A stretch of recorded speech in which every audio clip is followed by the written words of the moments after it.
Well, they say plan out your videos, so I grabbed a couple of cameras this time and set them up for this 400EX engine rip down. We're starting to find a common denominator in some of these blown up motors. I'm finding a lot of hot rods cranks, and they are locked up in grenading. We're talking catastrophic failure. This one spit a connecting rod, shattered the cases. Lots of chunky monkeys in this thing. So we're going to get to it. We're going to get the nice little high speed going. Good old rip down. Now you guys said you liked the rip down videos, so here you go. A couple of different angles. Absolutely gorgeous day here out in Florida. Figured do it out in the sun. Why do it inside on a bench when you can do it outside in the sun? Doesn't matter. You're tearing it down. You're bagging and tagging in parts. And Tony's sticking it on his eBay store. Got a whole bunch of 450 motors he come across. We're going to be tearing them down too. Going to be kind of interesting, so don't forget, hit that subscribe button. That way you don't miss out on content. We got ride videos, mud videos, build videos, all kinds of stuff going on this channel. Kind of hard to get you guys to sit here and watch this thing all the way through. Not quite sure what to do. Everybody seems to like different things. So comments are always welcome to let me know what I need to do that you guys want to see. It's pretty much that simple. Do all kinds of stuff in this shop. I can record pretty much whatever. Trying to set up to live stream. It'd be really cool to be able to live stream. That way I got a big TV in there. I can see what you guys are saying. We can talk. We can hang out. Get stuff done. I can help people with problems, questions, comments, all kinds of neat stuff.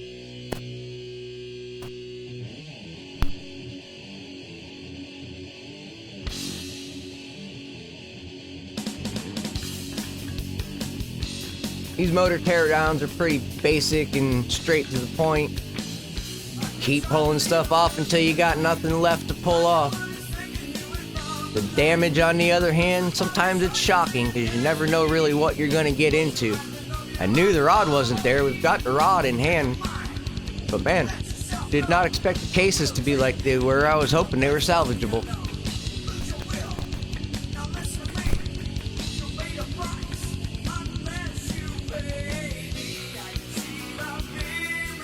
I really appreciate those of you that comment, support the channel.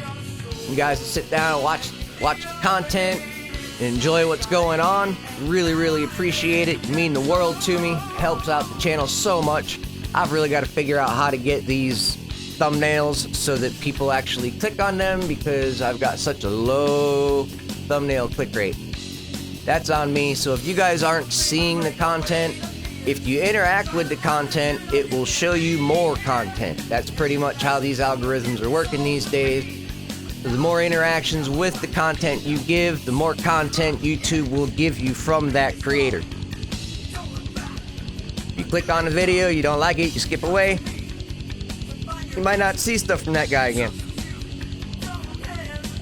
I understand controversy sells, but I really don't want to be a controversial person in this niche. I'm a builder, do things my way. It's pretty straightforward, pretty simple. I fix things, I build things, I do what people need me to do. If you like watching it, cool. If you don't like watching it, you wouldn't still be here, apparently.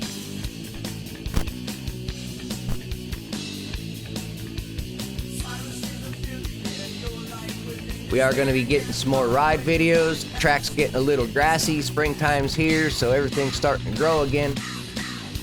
Got to keep riding on it so it doesn't get overgrown.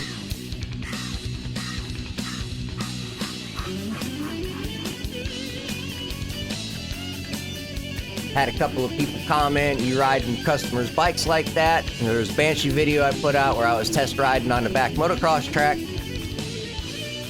Guys like, you ride a customer's bike like that? Well, yeah, I do. If I break it, I gotta fix it. It's here to be fixed in the first place, and they need me to go over it. If I break it on the track in the backyard, at least it's at a shop. If the customer turns around and pays 3, 4, 5, 10 grand for a build, and they rip it down the road and that thing blows up on them, they're not gonna be happy. If I'm testing and it blows up, it's out of my pocket to fix it again. Kind of simple math. We don't build stuff that goes in a garage to sit around here. We build stuff to get beat on and used.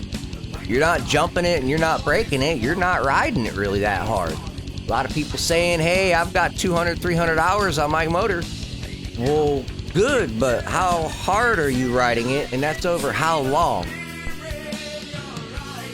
Maintenance is key. Are you changing the oil often? Are you keeping the air filter clean? Keeping that air filter clean is saving your motor. Any bit of sand that goes through that intake goes through the motor. The oil catches it. It can go through your bearing surfaces. It can go up and down your cylinder. There's so much damage that can happen from sand being in there. So yeah, air filters, oil change is critical. Pretty much every ride. Especially if you're going out and riding for a day. Might sound crazy, but yeah, you put a couple hours a day on a bike, you need to change that oil off. Really appreciate you guys hanging out. We got a little bit left of the video. I don't know what else to talk about. You can sit here and watch me beat this crank out of here and do a couple other little things. I'm gonna try and come up with some kind of music to put behind this also. Y'all have a great day. I'll catch you on the flip side.